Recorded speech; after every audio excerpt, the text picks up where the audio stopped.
नमस्कार, मैं हिमांशु दास आपका स्वागत करता हूं इंडियन रिपब्लिक न्यूज़ के इस खास खबर पे।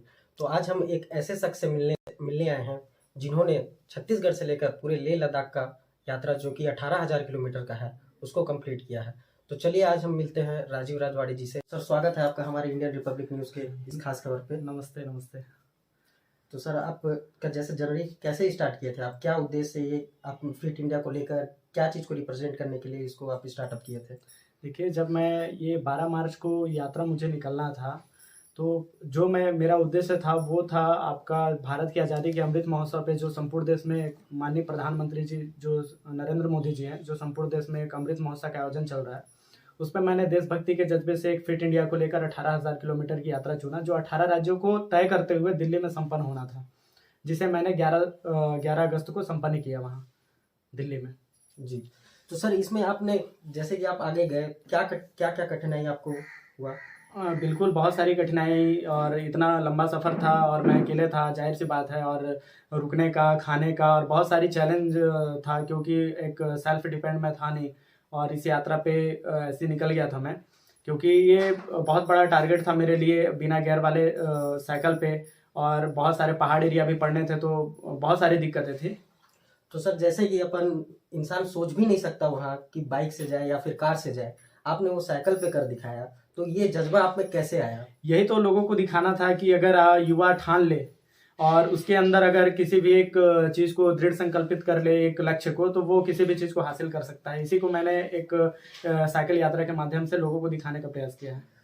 तो सर, आप हमारे युवाओं को क्या संदेश देना चाहते हैं, जिससे वो उनके आगे वो भी अपना भविष्य अच्छा कर सकें? बिल्कुल, देखिए, सबसे पहले तो मैं यूथ को यही संदेश देना चाहता हूँ कि आप अपने जीवन में एक लक्ष्य को लीजिए। लोग आपकी बहुत आलोचनाएँ करेंगे, बहुत आपको बोलेंगे, और जिस दिन लोग आपको बोलना शुरू कर देंगे, समझ लीजिए कि आप ऊँचाइयों की बुलंदियों को छूने जा रहे हैं। मुझे भी बहुत लोग आलोचना करते थे। आप एक चीज़ को, लक्ष्य को लीजिए और उसपे एकदम तन, मन, धन से पूरा लग जाइए। उसी पे आपको निश्चित बता रहा हूँ सफलता ज़रूर मिलेगा। सर जी, जैसे कि हमें ज्ञात है कि आपने लेह लद्दाख भी सर्किट कंप्लीट किया है, लेह लद्दाख का। तो सर, हम आपसे जानना चाहते हैं कि लेह लद्दाख जो कि कहा जाता है यहाँ की कि बहुत ही ऊंचाई पे है, तो जैसे कि वहाँ पे ऑक्सीजन की कमी होती है, बहुत सारे मतलब स्वास्थ्य संबंधित पड़ता है, तो आप उसमें कैसे, उसमें क्या एक्सपीरियंस रहा आपका वहाँ से? बहुत मतलब सफ़र का सबसे बड़ा डेंजरस पल रहा वो। ऑक्सीजन नहीं था, सरचू, पेंग और बहुत सारी ऐसी जगह हैं, जिंगजिंग बार, वहाँ आप तो बिना टैबलेट के आपको नींद ही नहीं आएगा। इधर के जो लोग जाएंगे वहाँ, क्योंकि वहाँ के लोगों की आदत हो चुकी है, और हम यहाँ से जाए होते हैं तो हमको नींद नहीं आएगा। तो मैं टैबलेट लिया था, तो 2-3 टैबलेट मेरे को ऐसे ही खा के 2-3 दिन, 4 दिन मुझे ऐसे टैबलेट खा के ही बिताना पड़ा वहाँ। तो सर, जैसे कि आप छत्तीसगढ़ के सूरजपुर जिले के एक छोटे से गांव सुहागपुर से हैं, तो सर जी, आपको यहाँ से आपने यात्रा जब शुरू किया था, तो आपने क्या सोच के ये यात्रा को शुरू किया था?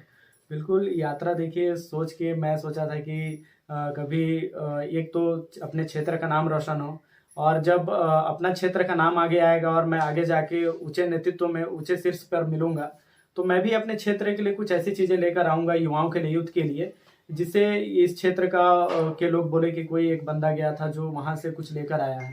खैर ऐसा कुछ हुआ नहीं, लेकिन आगे प्रयास ऐसा ही रहेगा। तो सर, जैसे कि हमें ज्ञात है कि आपने इससे पहले भी पद यात्रा किया था, आपका ये तीसरा ट्रिप था। तो सर, पद यात्रा का आपका क्या कारण था? पद यात्रा भी मैंने आज़ादी के अमृत महोत्सव पे ही निकाला था। मैं देश के यशस्वी प्रधानमंत्री माननीय श्री नरेंद्र मोदी जी से अत्यंत प्रभावित हूँ। उनके कार्य मुझे बहुत प्रभावशील लगते हैं, जो हर वर्ग को देखकर वो काम करते हैं। उनकी इस कार्यशैली को देखकर मैंने अनेकता में एकता और राष्ट्र प्रेम की भावना का संचार करते हुए लोगों में 1600 किलोमीटर का पद यात्रा किया था, जो 10 अगस्त से लेकर 14 सितंबर 2021 को संपन्न हुआ था दिल्ली में जाकर। जी। तो सर, जैसे कि हमें ज्ञात है कि इस बीच में आपकी यात्रा के दौरान आपने बहुत ही बड़े दिग्गज नेताओं, अभिनेताओं से मुलाकात की। तो सर, हम जानना चाहेंगे कि आपने किन-किन लोगों से मुलाकात की है? बिल्कुल, मैं बताना चाहूँगा आपको, इस यात्रा में मैं भारतीय जनता पार्टी के राष्ट्रीय अध्यक्ष आदरणीय श्री जेपी नड्डा जी से मेरी मुलाकात हो गई, और फिर प्रदेश के पूर्व मुखिया और अभी वर्तमान में रहे राष्ट्रीय उपाध्यक्ष डॉक्टर रमन सिंह जी से मेरी मुलाकात हुई, और सुप्रसिद्ध अभिनेत्री कंगना रनौत जी से भी मेरी मुलाकात हुई। गोवा के मुख्यमंत्री आदरणीय प्रमोद सावंत जी से मेरी मुलाकात हुई, और बहुत सारे सांसद और हमारे छत्तीसगढ़ के लगभग जितने भी सांसद हैं, आदरणीय विजय बघेल जी हैं, आदरणीय अरुण साव जी हैं, अभी जो अध्यक्ष बने हैं, प्रदेश अध्यक्ष, उनको भी बहुत बहुत बधाई देना चाहूँगा। साथ ही गोमती साय जी हैं, और सुनील सोनी जी हैं। ऐसे बहुत सारे सांसद हैं जिनसे मेरी भेंट हुई थी दिल्ली में। जी। तो राजीव जी, हम आपसे जानना चाहते हैं कि आपको इस यात्रा के लिए ऊर्जा कहाँ से मिली? बिल्कुल, इस यात्रा के लिए बहुत लोगों ने पूछते थे सवाल कि ऊर्जा कहाँ से मिलती है, तो मैं बता दूँ कि बहुत सारे देशभक्त और बहुत सारे लोगों की उम्मीदें मुझसे जुड़ी रहती थी, वहाँ से मुझे ऊर्जा मिलती थी। और साथ ही मैं इतने सारे धार्मिक स्थलों के दर्शन किया हूँ पूरे भारत में। आप जगह-जगह जाएँगे तो हर जगह धार्मिक स्थल मिलेंगे। तो उन सभी जगहों के दर्शन करने से एक मन में नव ऊर्जा का संचार होता है। हमारे देवी-देवता हमारे हमेशा प्रेरणा स्रोत रहे हैं। उनके दर्शन से हमारे मन में एक अलग से ही ऊर्जा का संचार होता है, जिससे हमें कोई भी काम को करने के लिए आसानी होता है। तो राजीव जी, मैं आपसे ये जानना चाहूँगा कि आगे का आपका क्या प्लान है, कि आगे आप भविष्य में भी क्या इस टाइप से कुछ और करने वाले हैं या फिर इससे कुछ बड़ा करने वाले हैं? बिल्कुल, इंसान तो चाहता है कि जीवन में हमेशा बड़ा करे, और जीवन का लक्ष्य ऐसा होना चाहिए कि सोच हमेशा बड़ा होना चाहिए और कार्य भी हमेशा बड़ा होना चाहिए। तो मैं ज़रूर आगे भी कुछ इससे बड़ा करने के लिए करूँगा, और देश हित में जब भी मुझे मौका मिलेगा तो मैं तत्पर प्रयास करूँगा अपने। तो जैसे कि राजीव राजवाड़े जी, हम आपके साइकिल पे देखे हैं कि बहुत सारे स्लोगन लगे हुए हैं, जैसे कि फिट इंडिया। तो इससे आप क्या उद्देश्य देना चाहते हैं नव युवक को, आगे आने वाली पीढ़ी को? देखिए, आजकल के भाग दौड़ भरी जिंदगी में खान पान रासायनिक हो गया है जी। और लोग क्या है कि अपने फिटनेस के प्रति ध्यान नहीं दे पाते। हर घर पे आप देखोगे, अगर 10 लोग रहते हैं तो उसमें से लगभग आधे लोग तो बीमार ही मिलेंगे।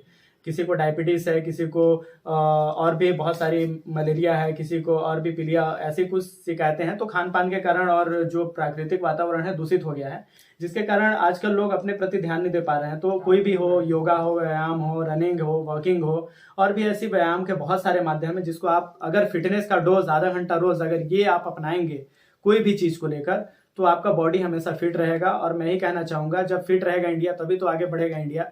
इसी स्वस्थ भारत की परिकल्पना को लेकर मैं 18,000 किलोमीटर की यात्रा पर निकला था।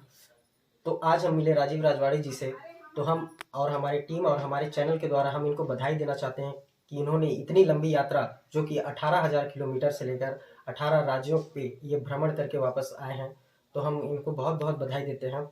तो मैं हिमांशु दास, इंडियन रिपब्लिक न्यूज़, गणतंत्र भारत की स्वतंत्र आवाज़।